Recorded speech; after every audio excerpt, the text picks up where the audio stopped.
Welcome to V is for Values. I'm Kathy Magnuson from Wildwood Learning, where I teach parents how to create personal and education career plans with their teen. And values come from the Thrive Checklist, which is a self assessment tool to help you as a parent guide your teen to thrive throughout the year. Values are really important as part of helping your teen thrive. And what happens when your values and your teen's values collide? A lot of conflict can happen around that. But today we're going to talk about what happens when those collide and what we can do to help our teen to work through the values that they may hold and for us to better understand those values. As always, I will leave you with 3 actions that you can take as a parent to help your teen better understand the values that they may hold. So, what happens when those values collide? Let's talk a little bit about what are values. Really, values are those standards or behaviors that we hold for ourselves and our family.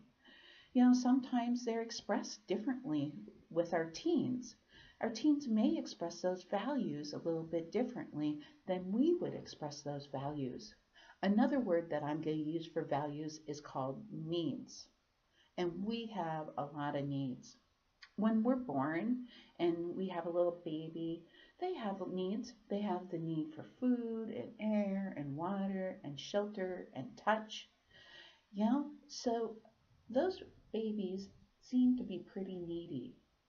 But as they grow up and as adults, we even have more needs. In fact, we need needs not just to survive, but needs to thrive. Those are things like beauty, connection, relationships. It might be fun or laughter and play. So in our life, we are pretty needy people. And lots of times when those needs, such as example, fun, are getting met in different ways, that's when we might have that conflict. For example, my daughter might have the need for fun, and her idea of getting that need met is by playing her rap music really loud and dancing. I, on the other hand, might have the same need for fun, but my idea of having fun would be sitting down and reading a book. If those two things are going on at the same time in the same space, there can be a lot of disagreement that happens, and we may not get our needs met. She has a need for fun, I have a need for fun, but the ways that we're going about getting those needs met are colliding. Another example of this is the need for success. In school and educational settings and career standards, we all have a need for success. And sometimes this is expressed in the way of grades. As a parent, you might have the need an idea that success looks like A's or B's. Another person, or maybe your teen, has the idea of success in school looks like I'm passing the class or I'm getting a C. When we have those two ideas that are colliding, it's not the need for success that's colliding, it's the strategies and how we're meeting it and the expectations of it. And some people, success in education might look like learning. What are you learning? And how are you learning that instead of grades? So when these ideas of success, and especially in a school or educational setting, are colliding, we can have a lot of conflict or disagreement around it.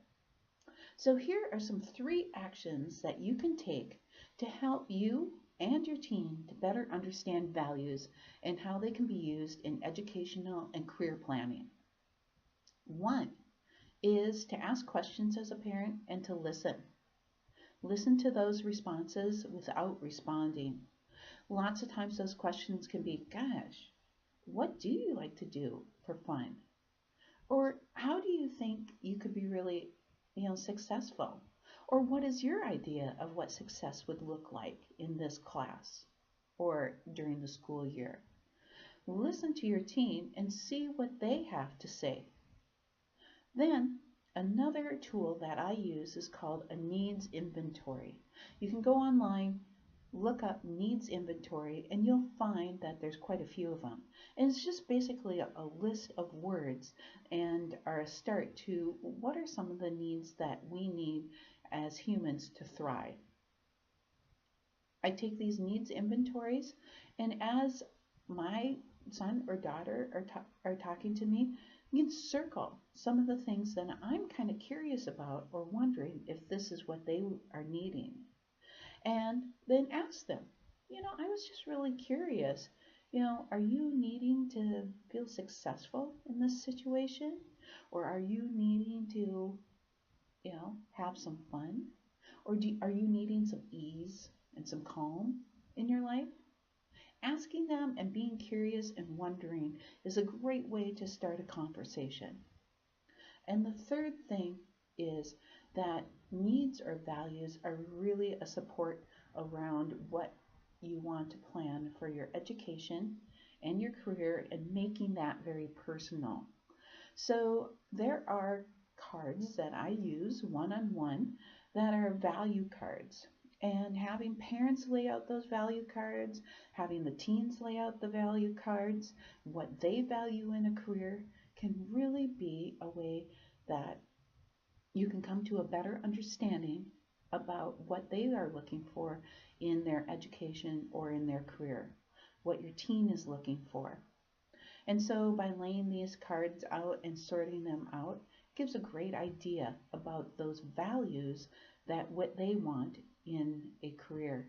And when starting to set that personal education and career plan, using those values as one of those core pieces in establishing that plan.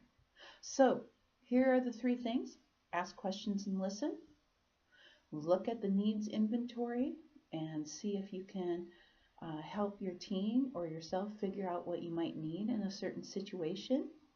And third is looking at values within education and a career plan to help your teen really figure out what they would value in a particular career. So if you want more information about any of the Thrive checklist, I will place the link below where you can go and download that checklist. Remember, here on the YouTube channel, on the Wildwood Learning YouTube channel, there are the other videos for the Thrive checklist. So I encourage you to go back and look at those and listen. So for other ideas of how you can help your teen thrive. Also, if you're interested, go to the Wildwood Learning website, which is www.wildwoodlearning, WildwoodLearning.com, and there you can see what I have as far as services and one-on-one coaching with parents and teens. Next week is going to be our last episode of the Thrive checklist, where we'll be talking about E, which is for expectations. So join me again next week here on the Wildwood Learning YouTube channel or on Facebook Live at 10 a.m. Central on Thursday. We'll see you there. Have a great week.